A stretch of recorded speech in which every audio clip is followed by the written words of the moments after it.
merci d'avoir accepté de participer à ce deuxième atelier culinaire.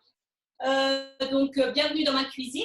Donc, ce soir, 2 recettes, un repas, une recette salée et un petit dessert, des barres céréales.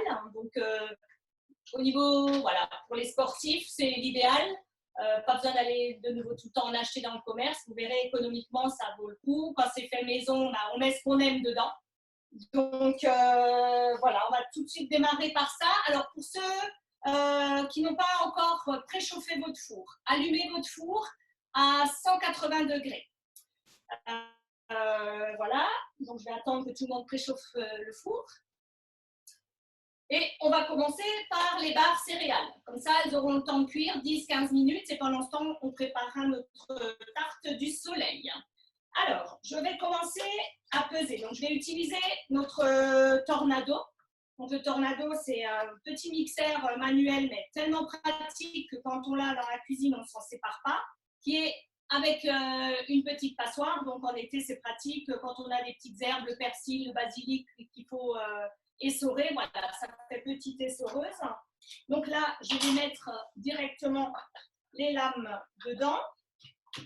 On va peser, alors on a aussi une super petite balance qui pèse vraiment au gramme près. Donc, je vais l'écarter pour avoir une meilleure stabilité. Je vais tarer. Donc, mes petites amandes, tout est toujours conservé sous vide. Donc, au départ, les ingrédients, les quantités, c'est 100 g d'amandes et 100 g de noisettes. Si vous voulez intégrer un fruit sec, que ce soit des raisins, des pommes, abricots. Moi, je vais mettre une pomme fraîche parce qu'elle commençait un tout petit peu à s'abîmer, donc je vais la mixer et la mettre dedans. Donc, du coup, on réduit un tout petit peu les quantités d'amandes et noisettes.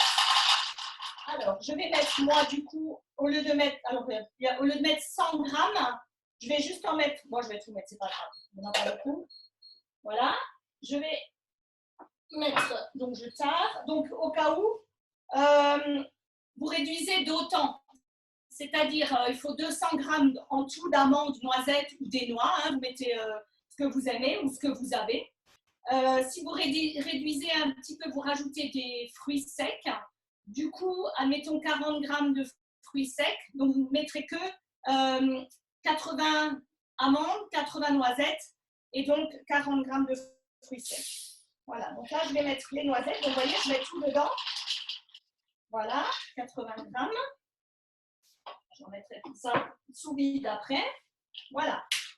Donc, je vais prendre mon couvercle. Voilà, vous voyez bien. Et je vais... C'est pas chaud.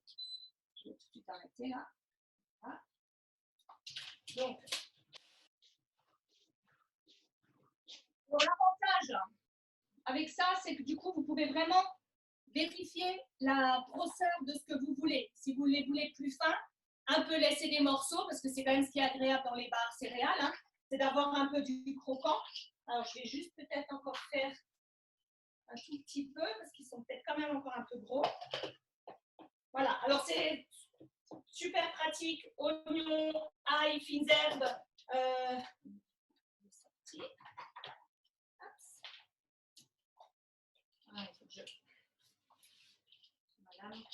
En vous montrant ma lame qui est sortie. Alors, j'arrive.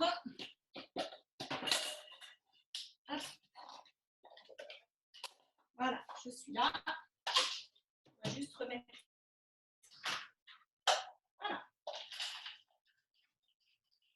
C'est vraiment pas grand-chose. Hein. Alors, 2-3 petits peu. Et voilà. Donc, vous faites chauffer. Alors, soit vous le faites directement à la casserole, soit vous faites comme moi au bain-marie. Alors, moi, j'aime beaucoup travailler au bain-marie parce que dans la casserole, après, c'est toujours vraiment très chaud. C'est un peu plus difficile. Voilà. Donc, j'ai déjà fait fondre mon huile de coco et mon miel.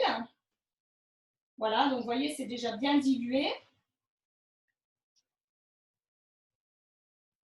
Alors, je vais déjà y intégrer mes amandes, mes noisettes. Voilà. Maintenant, je vais mixer ma pomme. Donc, pour ça, je vais d'abord utiliser mon petit coupe-pomme. Alors, pareil, hein, petit ustensile super pratique. Tarte aux pommes en 203 mouvements. Vos pommes sont coupées.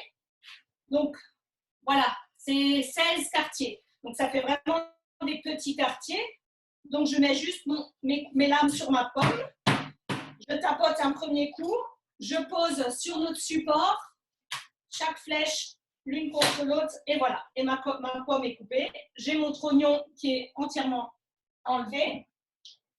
Du coup, je vais mettre mes bouts de pomme dans mon tornado, voilà. Et je vais les frapper.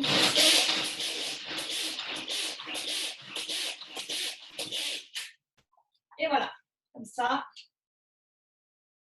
Ça vous fait aussi des petits bouts de pomme à mettre dedans. Donc ça, c'est vraiment le petit hachoir vraiment pratique, rapide pour tout.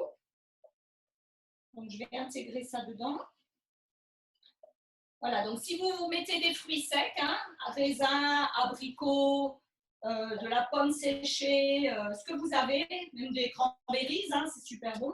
Si vous aimez, vous pouvez également mettre des petites pépites de chocolat, si vous en avez. Voilà, donc et là. Est-ce que tu as mis les flocons d'avoine dedans aussi? Non, justement maintenant. Donc je vais reprendre ma balance. Je vais mettre mon cul de poule sur ma balance. Alors je vais l'écarter. Avoir une bonne stabilité. Et donc maintenant, on va mettre les flocons d'avoine. Donc 180 grammes. Alors, pareil. Vous voyez, là, moi, j'ai vraiment toujours tout sous vide. Voilà. Je vais déjà un peu mieux mélanger. Donc, mélangez déjà vos amandes, noix, noisettes, ce que vous avez mis dedans. Que ça soit déjà bien enrobé. Et donc, du coup, on va rajouter. Je tare. Mais 180 grammes. Bon, c'est léger, hein, ça en fait beaucoup. Hein. C'est comme la semaine dernière, hein, les Kinder Country. C'est léger comme céréales, donc voilà.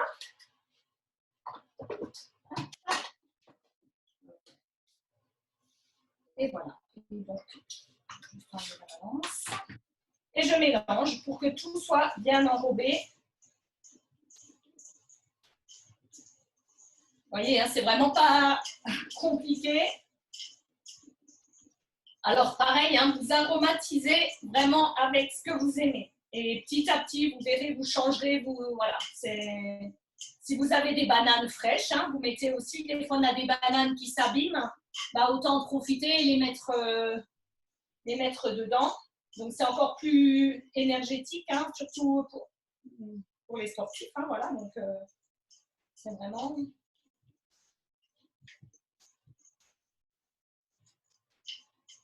Et voilà.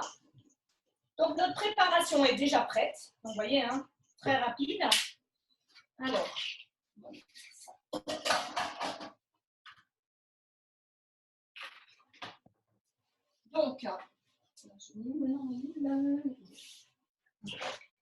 Alors, donc, c'est ce que je vous disais.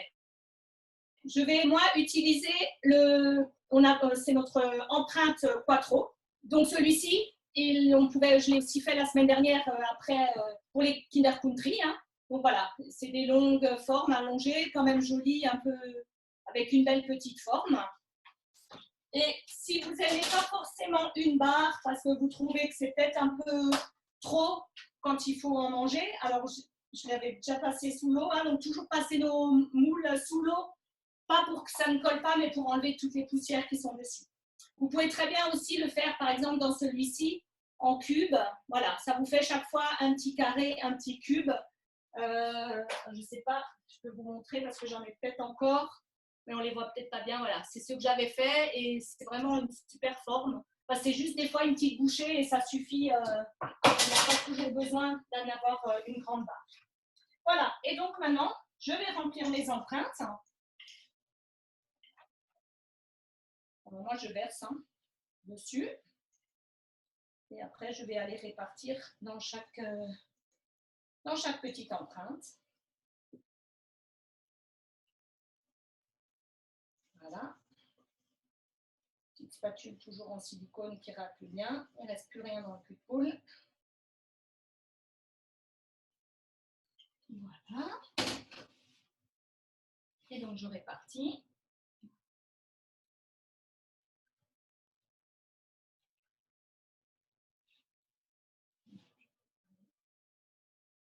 Voilà.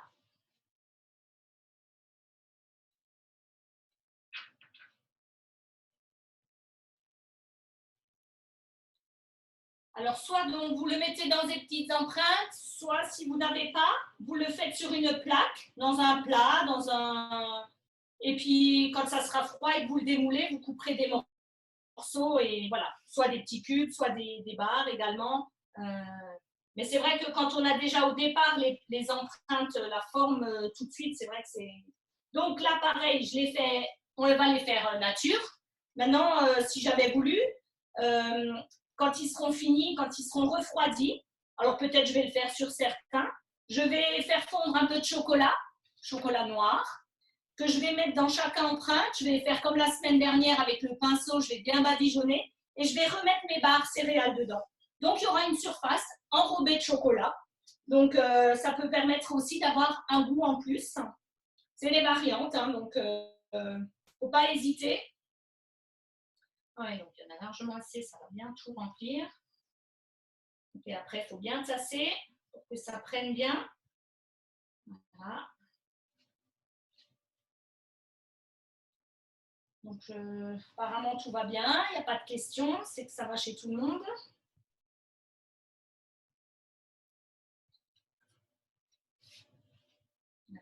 Alors, j'ai ma petite spatule coudée qui est super pratique aussi. Vous voyez, ça va vraiment juste bien dedans. Je peux bien étaler, bien écraser. Je racle en même temps, donc c'est propre. Vous avez vu, j'avais mis tout vraiment dessus, pêle-mêle. Et puis, en fin de compte, voilà, c'est...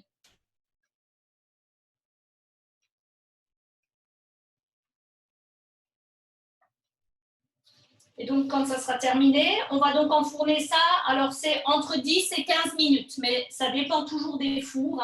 On a des fours qui chauffent plus que d'autres.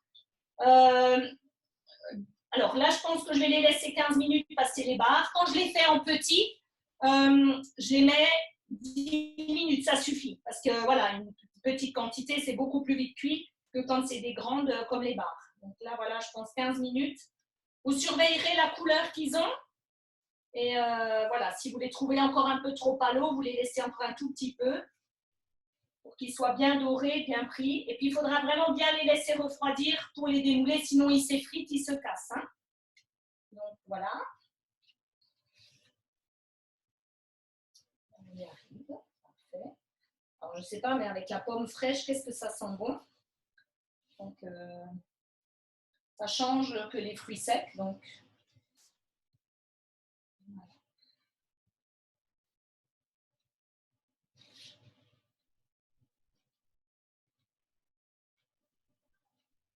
Donc, tassez bien pour que ça prenne bien, puisque après le miel et votre huile de coco va souder, va faire le liant. Donc, il faut vraiment bien tasser pour que ça ne s'effrite pas. Sinon, ils vont vraiment se détailler. Bon. Vous pourrez aussi le manger, mais ce sera plutôt des miettes que des barres ou des morceaux. Voilà. Donc, moi, c'est terminé. Je vais mettre ça au four. Je vais programmer mon minuteur.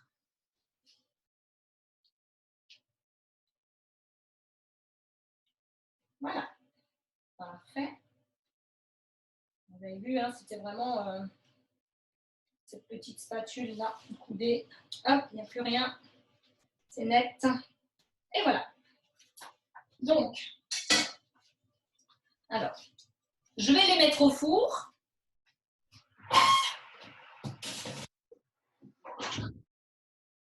Programmé. Alors, on a pareil, super petit minuteur à pince. vous voyez, moi, je l'ai accroché sur mon tablier.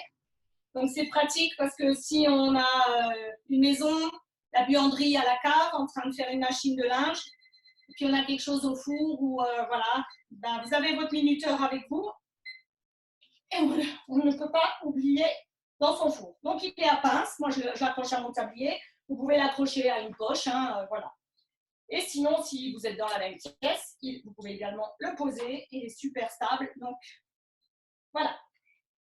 Donc, les barres céréales sont terminées. On va passer à la suite. Je vais juste enlever ma planche. Voilà.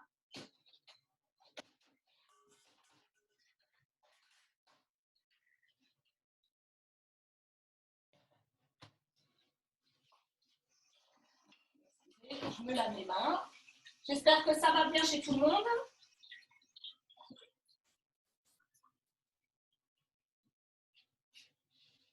Voilà.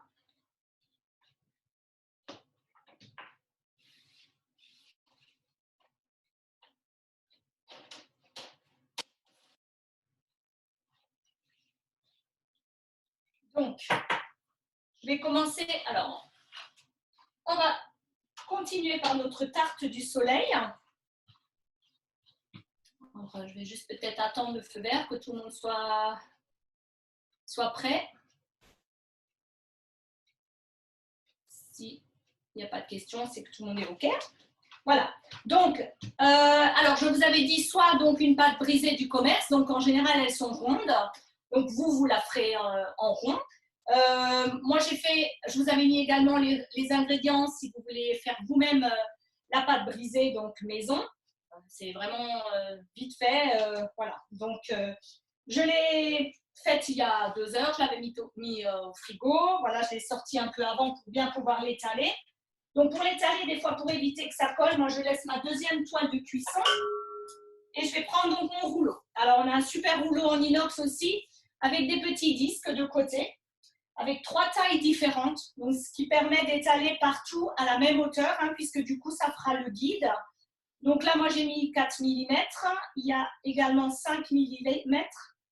Et le plus petit, c'est 2 mm. Donc, ça peut être pratique à Noël, pour les petits gâteaux de Noël, hein, qu'ils soient tous à la même hauteur, réguliers. Parce qu'après, pour la cuisson, c'est vrai que si on en a qui sont des fois un peu plus hauts, ben, ils sont moins cuits que les autres, ou les autres sont trop cuits parce qu'ils sont plus fins. Donc, voilà. Alors, je vais juste déjà un peu commencer à l'étaler à travers ma toile de cuisson. Donc, voilà. Ça m'évite de fariner encore. Donc,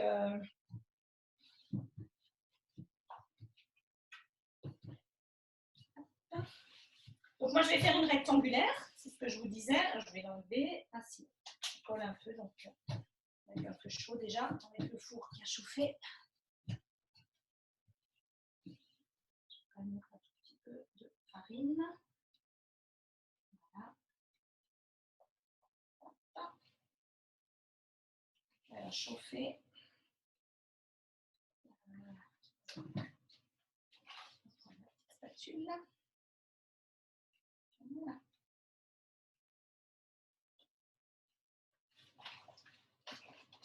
Je ne sais pas si chez vous il fait aussi chaud dans votre cuisine, mais moi, vu que la mienne n'est pas grande, c'est vrai qu'il fait tout de suite très chaud. Je vais prendre quand même un tout petit peu de farine, à peine. Voilà. Donc,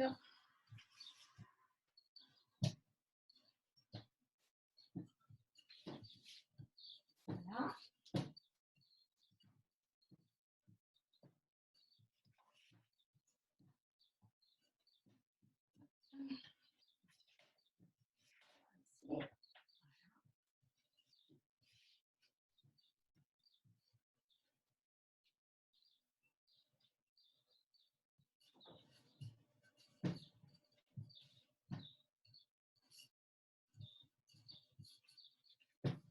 Voilà, j'espère que tout le monde, ça va chez tout le monde. Bon, bien sûr, hein, celle que vous achetez dans le commerce, il n'y a pas besoin d'étaler. Hein, vous la déroulez juste et...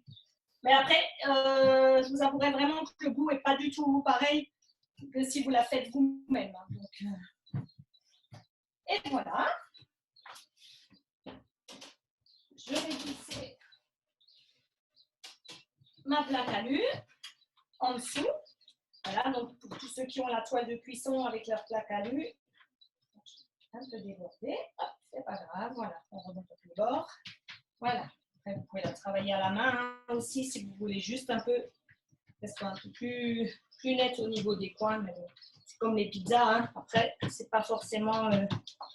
Voilà, donc ma pâte est étalée. Alors, si vous avez de la place au frigo, le temps qu'on coupe les légumes, c'est bien de la remettre, puisqu'elle a quand même déjà un peu chauffé le fait qu'on la travaille. Donc, je vais la remettre au frigo et on va commencer donc à couper les légumes. Alors, pour ça, mes courgettes. Mes courgettes qui datent d'il y a un peu plus de 15 jours maintenant, hein, parce que depuis même la semaine dernière, on n'a pas refait les courses. Donc, vous voyez, elles sont toujours... on va déjà prendre la grande et on va voir s'il faut prendre la deuxième. Voilà. Donc, je vais réutiliser ma mandoline. Hein, celle-ci. Et voilà. Pas besoin. Donc, je coupe les tranches. Bien sûr, hein, sinon vous à la main, mais pas trop épaisse. Thierry, c'est toi que je vois.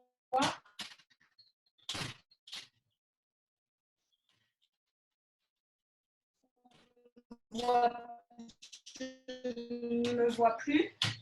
Ah, est-ce que ça a coupé? Oh. C'est bon, Marie-Noël, c'est bon, ça marche. Voilà. Ok.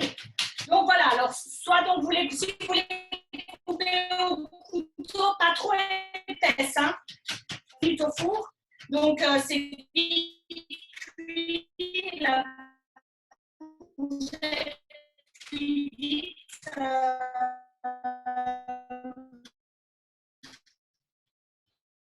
Mais il vaut mieux qu'elle ne soit pas trop épaisse. Hein. Les 1 sur 2 ou entièrement, hein, ça c'est je laisse avec la peau.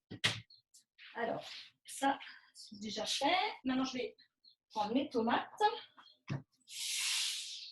Alors, normalement, j'ai des tomates bien dures, bien fermes.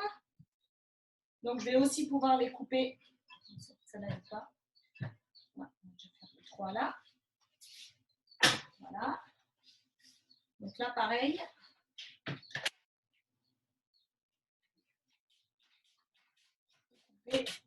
Donc, voilà. Si les tomates sont bien fermes, bien dures, vous voyez, vous pouvez très bien les couper aussi à la mandoline. Après, si ça ne va pas, je fais le reste au couteau. Voilà.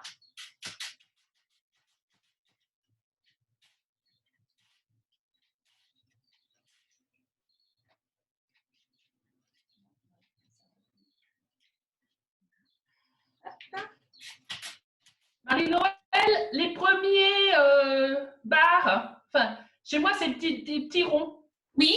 Regarde, je les ai sortis du four. Oui, super. Oui, voilà, parce que, oui, effectivement, moi, il me reste juste encore 6 minutes.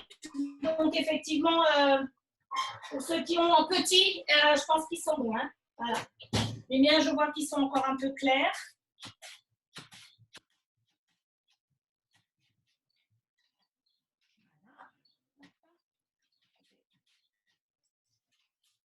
Ouais, celle-là, j'ai bien senti. Elle était un petit peu plus molle. Hein. Vous voyez, dès que c'est un peu plus mou, c'est plus difficile. Hein. Je vais la faire au couteau, c'est pas la peine de.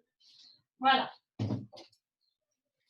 Là, je vais quand même aussi profiter. Alors, un super petit couteau, tout nouveau aussi au catalogue, petit couteau à tomates. Voilà. Donc, je peux aussi couper vraiment des petites tranches toutes fines. Là, je change de main, hein, si déjà. Moi, je suis gauchère. Voilà, je pense pas. Voilà. Donc, le gant anti-coupe, hein. Donc, ça ne craint rien. Voilà, on va laisser ça, les utiliser pour combler les trous, les petites chutes des tomates s'il y a besoin. C'est maintenant. Donc, maintenant, si vous aviez remis votre pâte au frigo, vous la sortez. Ah, je vais couper le chèvre aussi. Voilà.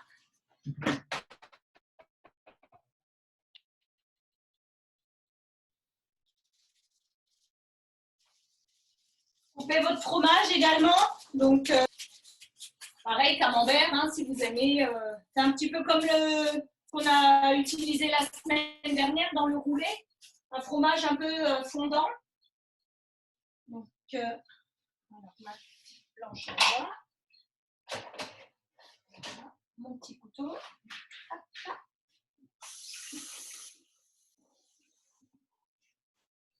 Et voilà. Donc, je vais couper, pareil, des fines tranches. Voilà.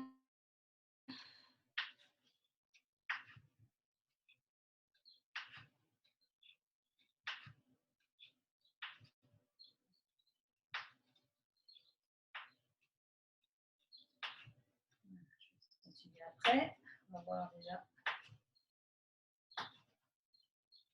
Voilà, je vais terminer après parce que comme c'est une maxi.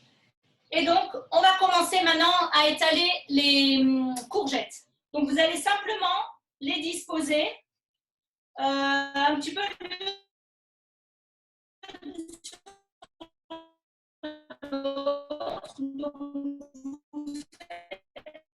premier tour.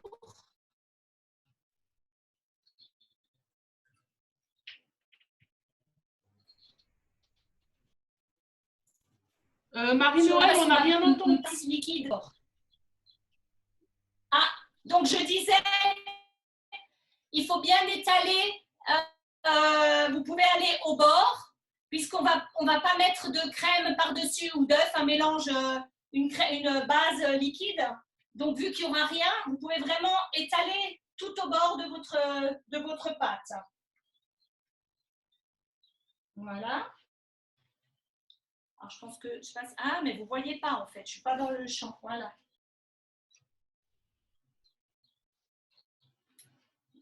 Voilà, donc vous disposez vos tomates, pareil, hein, l'une sur l'autre, légèrement sur les courgettes. Voilà. Donc, le deuxième tour. Voilà. Et maintenant, on va commencer à mettre du fromage.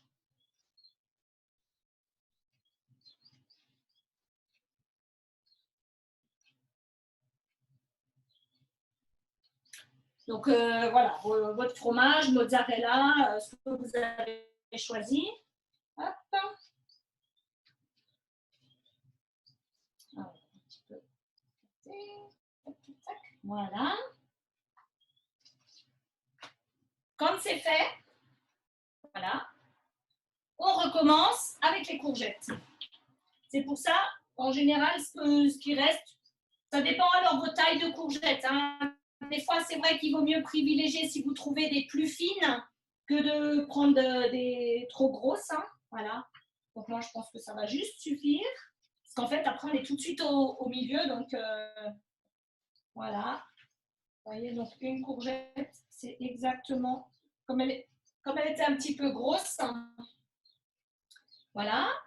Je comble avec la tomate. Alors, je vais mettre les petits bouts.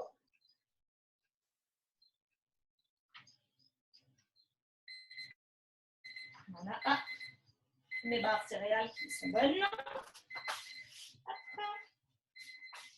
Voilà. Donc, je vais éteindre. Je vais faire. Voilà. Je vais vous montrer mes barres. Vous voyez, bien dorées autour. Voilà.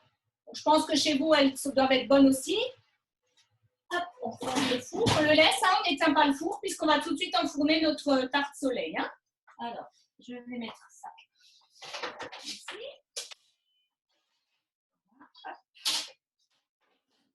Et je vais terminer. Alors, je vais mettre un petit bout de tomate. Voilà. Et je vais terminer encore avec un peu de chèvre au milieu. Donc, couper en deux. Voilà. Après, hein, vous disposez au centre, voilà, pour que ce soit, que ça termine. Voilà. Hop. Alors, je vais mettre ça juste au frigo.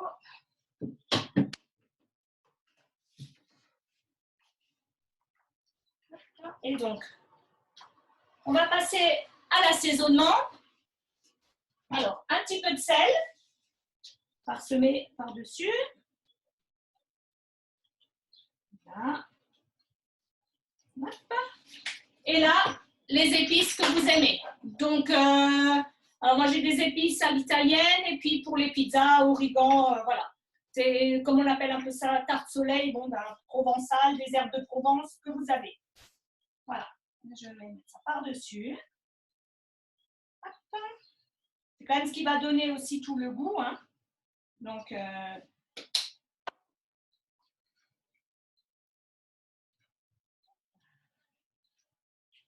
voilà.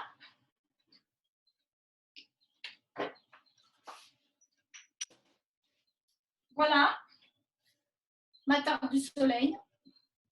Et donc, on enfourne également au four 180 degrés pendant environ 30 minutes. Donc là, pareil, vous regarderez l'aspect, hein, si votre fromage a bien fondu, si tout est bien doré. Voilà. Je mets ça au four. Et je vais mettre mon minuteur. 30 minutes. Et voilà, c'est fini. Nos recettes sont prêtes. Donc, tarte du soleil, hein, pareil, accompagnée d'une salade, crudité. Donc, j'ai choisi cette recette parce qu'on arrive quand même en été. On a souvent beaucoup de courgettes.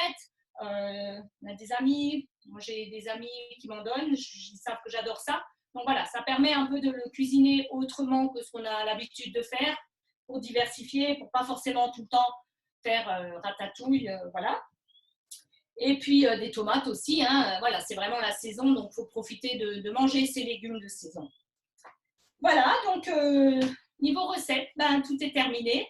J'espère que ça vous aura plu, que vous allez apprécier, aimer. Et puis, ben, comme la semaine dernière, envoyez-moi vos photos.